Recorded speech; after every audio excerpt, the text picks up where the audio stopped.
Hey, what's up traders? Welcome to my office. My name is Matthew, and today we are going to be breaking down another trading view strategy. This is a MACD crossover strategy or system, and as you can see here, it's decently profitable on US yen on this 30-minute time frame. Today I'm going to be breaking down the source code to this system, explaining my thoughts on the system. It was recommended by someone on the last video that I published on my channel. And that someone was John here, who said you should watch the Trading Rush channel video on the MACD plus 200 EMA system. Probably worth coding and testing. So that's what we're going to be doing today. I do read every comment on my videos. I can't always reply to all of them. I'm a pretty busy dude these days, but I do my best to address the ones that I can, including this one here where I apparently upset someone due to the way that I pronounce data. I'm really sorry about that. Sparkle. Unfortunately, I have an incurable affliction, and that is that I'm Australian, and I guess we pronounce data or data a little bit differently over here, but I'll try and keep that in mind. From now on, I'll try and say data. So before we begin, I'm just going to play a minute or two of this clip where Trading Rush, he or she or they explain their trading rules for this particular system, and then I'll give you my thoughts on this system. So I'll play a few minutes of this clip. Technical analysis of stock prices and can be applied on a stock trading or forex trading chart. This is what MACD indicator looks like. By default, MACD indicator will come with two lines, a blue line called MACD and a red line called the signal line. MACD crossover strategy is simple. Once the MACD line crosses above the signal line, it is considered as a buy signal. Furthermore, you should only take buy signals that are way below the zero line of the histogram. But there is a big problem with this trading setup. There is no way to identify a good direction of a trend using MACD indicator alone. To be a profitable trader as a beginner, you should always trade in the same direction as the market is trending. So, to identify the trend, we are going to use 200-period exponential moving average. If the market is above 200 EMA, it is considered as an uptrend. Remember, only buy when the MACD gives a buy signal, and the market is in an uptrend. Here's an example of a buy setup. The market is above 200 EMA, so it's an uptrend. The MACD is showing a crossover below zero line of the histogram. In this buy setup, entry is at the MACD crossover, and the stop loss is below the pullback of the trend. Your profit target should be more than the risk you are taking on the trade. So if you lose one and win one, you will still be in profit. There are different ways to set profit targets. Personally, I will take 25% off the trade when the trade reaches 1 times the risk, and will move the stop loss to break even. Then, I will set a second profit target of 2 times the risk I originally took on the trade. So even if the trade never reaches my second profit target, I have already taken 25% off the trade in profit, and will not lose money. Here are some more. Alright, I'll leave it there. If you want to watch more of this video, I'll leave a link in the video description. A couple of things I want to mention here. The first thing that just stood out to me is this MACD crossover. There's a bit of subjectivity and discretion involved in this particular crossover. According to my eyeballs, which are pretty good at identifying visual patterns, this crossover here occurred much sooner than where Trading Rush is pointing out where the entry was. So that's hindsight bias coming into play here. It's very dangerous when we're testing systems especially. In this case, it's not a big deal since it's just explaining the rules. But this crossover actually occurred somewhere around here, if we're getting really technical, which we should since we're coders. So that's one thing I want to point out. Bit of subjectivity there that could influence how the system actually performs when backtested using code. The other thing is the stop loss placement. Trading Rush says to place your stop loss below the low of the pullback. I don't know what that means. That's subjective. They didn't say 1 ATR below the swing low. They didn't say X amount of pips or percentage points. None of that. They just said put your stop loss below the swing low. So that could mean anything. As coders, we're going to have to come up with a rules-based system for stop loss placement. For today's video, I'm probably just going to use a simple look back period. There are more advanced ways to detect swing lows and swing highs in pullbacks, but for today's video, it should work just fine to use, say, I like 7 for some reason. Maybe I just like the number, but 7 to 10 bars look back from our entry. If we look for the lowest low over that period, that can be our stop loss placement, and then we can put our stop loss, let's say, half an ATR below that swing low. That way, I like using ATR stop placements instead of fixed stops, because that way our system adapts based on volatility, based on time frame, and based on market. So if we used a fixed pip stop loss, that complicates things, because how far one market moves could be very different on a different market. So pound yen, for example, moves significantly more pips on average than Aussie dollar, for example. And so that's something that I like to factor into my systems, especially on Forex markets. Obviously, crypto stocks can be a little bit different, particularly stocks, but ATR is a good way to go. So I'm going to use an ATR stop loss below the swing low over the past 7 bars. Let's start with that. Then the take profit, they said, is 1-to-1, and they take a quarter of their position off at 1-to-1. Now, I'm not going to go into too much detail about my thoughts on that, because that's a matter of preference. If you like to take profit, a partial profit, it's completely up to you. There are systems that work with that. Personally, I like to keep things simple. I do have some systems that trade 2 positions, and then one takes half my position off at 1-to-1 and lets the other half trail or ride to try and capture more profit. So that's okay. With this system, I'm okay with that. So we're going to use that in today's system too. And that also gives me a good opportunity to show you guys how to use multiple positions in the TradingView strategy tester. So we can close out a quarter of our position at 1-to-1. And then I'm going to set my second profit target at 2-to-1 and take off the remainder of our position at 2-to-1. So that keeps things simple for today's video. There's one last thing in this video I want to mention in case you go and watch this video. At around 4 minutes and 25 seconds, Trading Rush, whoever this person is, says, later switch to Euro JPY. This strategy works on any time frame, and also works on both Forex and stock markets. Here, I'm using 30 minutes time frame. No, this system does not work on all markets and all time frames. There is no system in existence that works on all markets and all time frames, and there never will be. The reason for this is that trading strategies, well, I probably shouldn't say definitively that there is none and there never will be. But the odds of a system performing within certain performance metrics that you're comfortable with over all markets and timeframes is Nick Raj, who is a veteran trader I highly respect and consider a mentor. I learn a lot from him. I respect him greatly. He's got a book called Unholy Grails. I highly recommend you go and obtain a copy of that book if you can. It's fantastic. What this trader here just laid out is the definition of a holy grail, which Nick Raj would suggest doesn't exist. And he's been trading for 30, 40 years or something now. So he would know. I've never met a professional trader who would claim that any system that they trade works on all markets and all time frames. Crypto is very different to stocks. Stocks is very different to Forex. Forex is different to commodities and futures. You get the idea. There are a lot of different markets out there that can be traded, different time frames, different restrictions, different challenges with different time frames. You've got commission costs, slippage, liquidity issues, depending on the time frame and your account size. You've got leverage restrictions.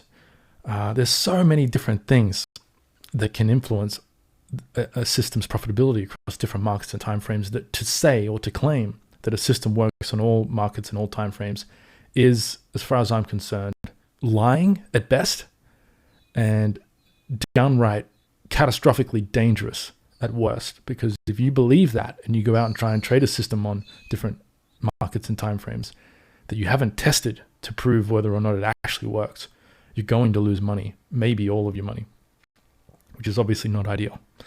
But anyway, with all that said, let's jump into the Pine editor and start coding the system, and then we can actually run some tests on some markets and timeframes and see how it performs.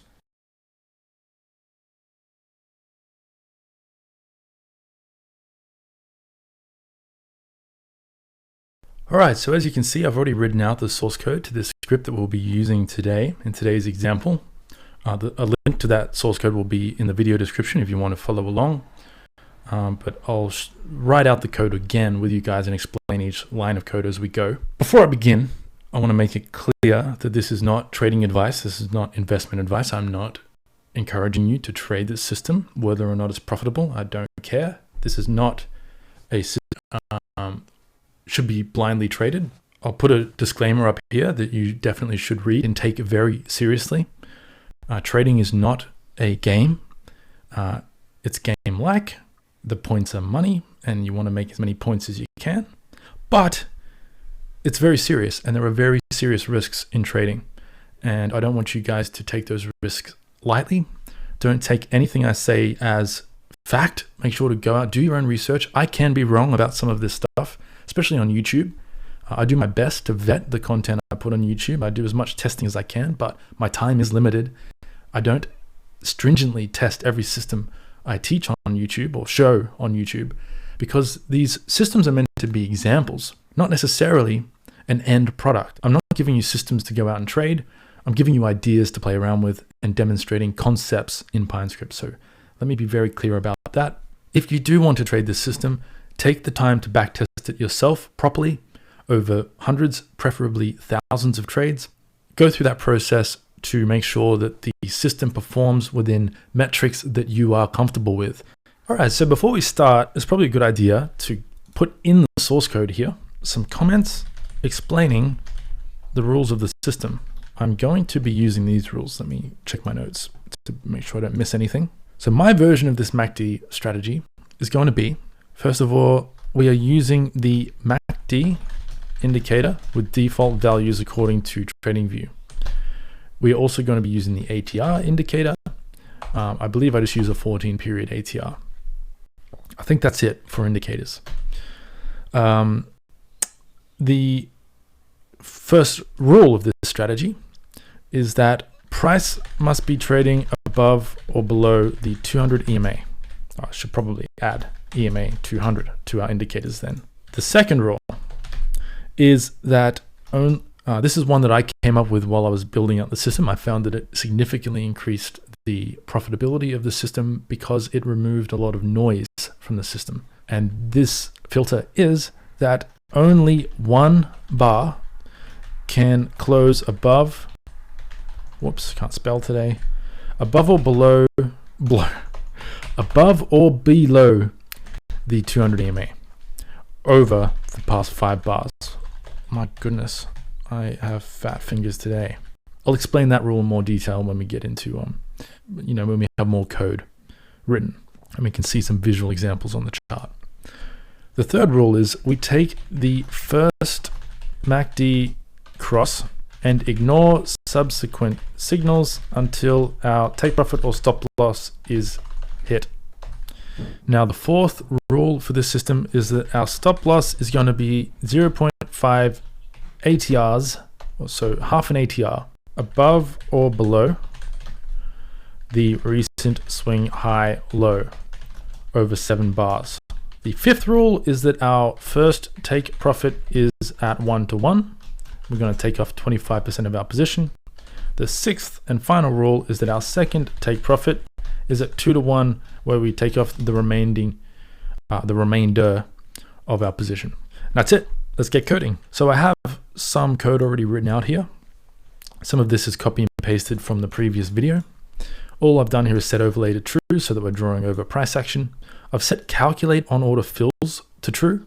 That means that when a position is filled on the open of a bar, the script executes its code again after that position is filled.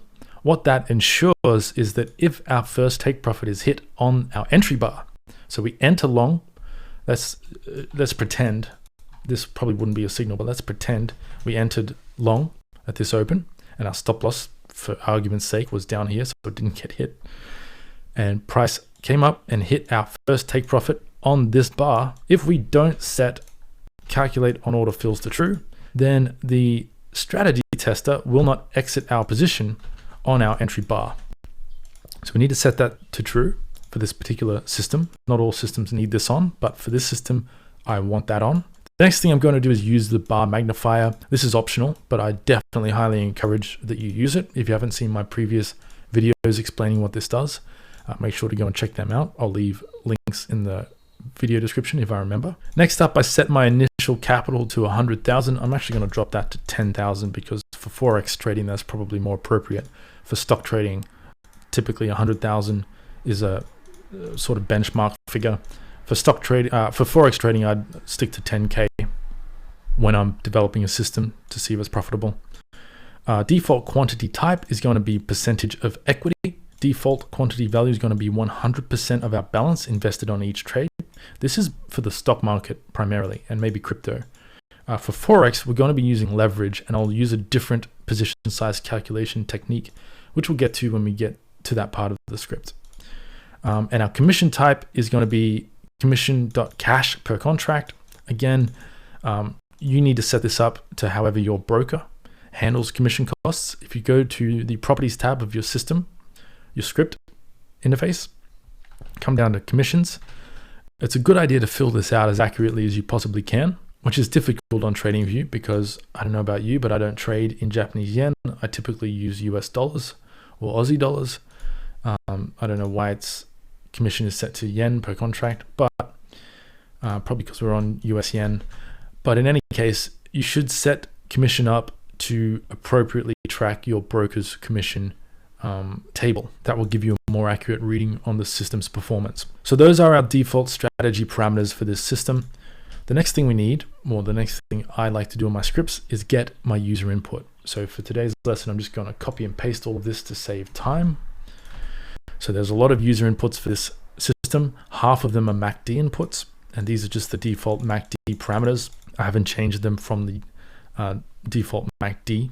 So if I take the MACD off my chart, on your chart, to add the MACD, just come up to indicators, metrics, and strategies, type in MACD and spell it properly. And you want this one here, moving average convergence divergence, and the default settings are what we're going to be using in today's lesson. But because our script cannot speak to this script, we need to replicate the MACD in our system script, our strategy script, so that we can get these values here. So that's why we have these inputs. I also have my system entry settings. So we have our EMA filter length, which is 200 period by default. We have our max bars above or below the EMA. This should be set to 1. 1 bar by default is allowed to close above or below the 200 EMA preceding our entry signal. So our stop loss multiplier is set to 0.5. This is a multiplier of the ATR, so half ATR stop loss by default. Our stop loss look back is 7 bars. Our system risk settings for our first targets risk reward, it is set to 1, so 1 to 1. So when we put our position on, it's going to be 1 to 1. So 39 pip stop loss would mean a 39 pip take profit distance. For our second target, it's going to be 2 to 1 by default. Our Forex risk percentage is what I mentioned earlier. For Forex markets, we're going to calculate our position size slightly differently. I'll explain that later. And then we have our first target percentage. This is how much of our position to take off at our first target. So by default, it's set to 25 or 25% of our total position size will be closed out when price hits our first target. And the remaining 75% will continue to run until it either hits our take profit. I forgot to mention one of the rules here is that we move our stop loss to break even after the first target is hit. I forgot to mention that. Very important rule. So once our first target is hit, we close out 25% of our position. Once our second target is hit, we close out the last 75% of our position, or if our break-even stop loss is hit, we exit the trade for break-even. Then we have our MACD settings, which I won't go over. You can Google the MACD if you want to know what all of these different parameters do. So that's it for our user inputs. Next thing we need to do is get our MACD values because that's integral to this system. So we'll get that first.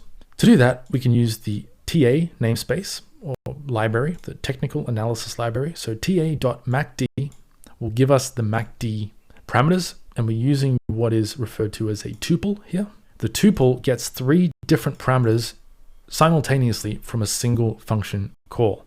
So this MACD function returns a MACD line, a signal line, and a history line or histogram line. So we get all 3 of those values from one function call. We pass in all of our MACD settings into that function call, and that gives us our blue line, our orange line, and these bars here, this histogram.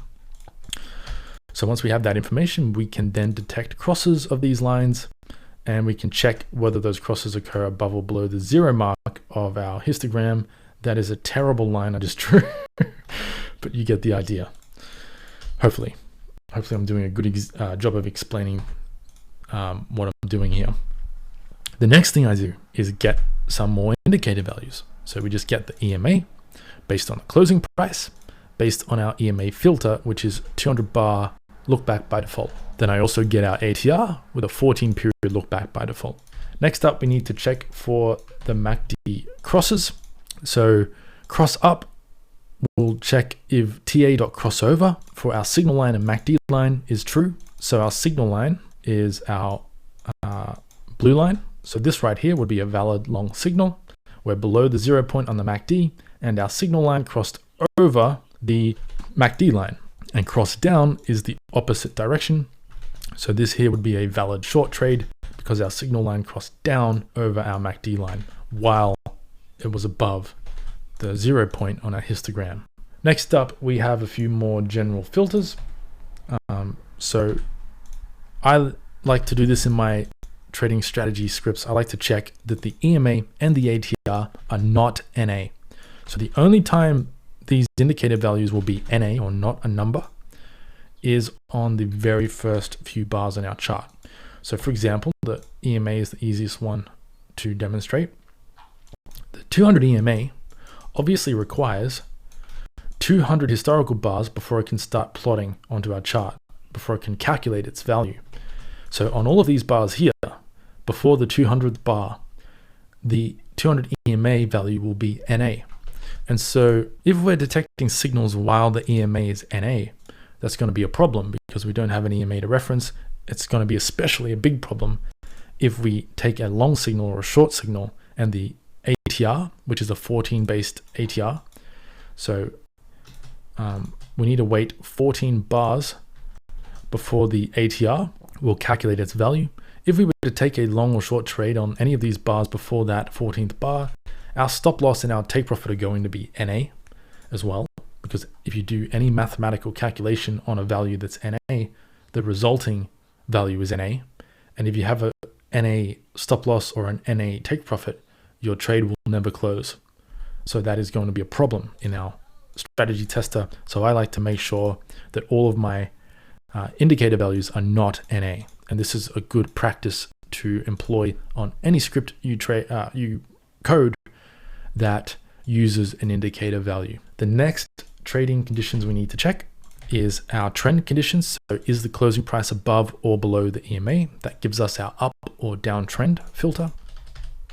That's a simple one. Next, we need to check our long and short trading conditions. So for long conditions, we're checking our trade filters. So that's making sure that our indicators are not NA. And the MACD line is below 0.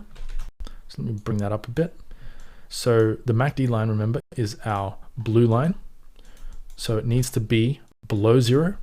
And the signal line, now this is on the previous bar.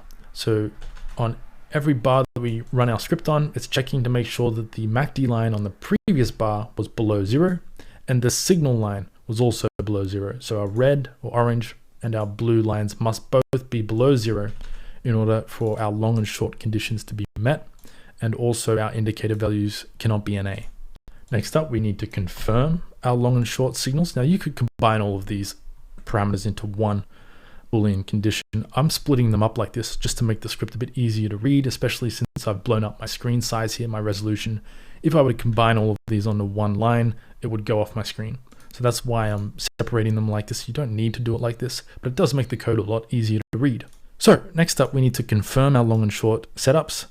To do that, I just combine all of our conditions. So do we have our long conditions met? And do we have an uptrend? And did the MACD cross down or cross up? So once we have all of these conditions combined, then we can check later on to make sure that we're not already involved in an open trade. And if we are not involved in an open trade, then we can take a position because our entry criteria is met. But before we enter any trades, we need to calculate our stop loss and our targets. So to begin with, we need to get our long stop and our short stop.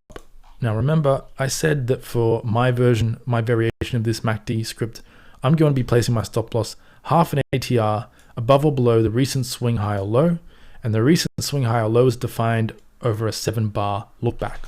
So that's what this code here does. It checks for a long trade that we're buying the market. We want the lowest low over our look back period, which is 7 bars by default. And then once we have that price, we subtract the current ATR value multiplied by our stop loss multiplier, which by default is 0.5. So this would subtract half an ATR from the lowest low over the past 7 bars. That gives us our long stop. And for short trades, it's the same thing, but the opposite direction. We're looking for the highest high over our look back period and adding our ATR stop loss value to that. So let me save my code now, make sure we don't have any compiler errors. Everything is fine.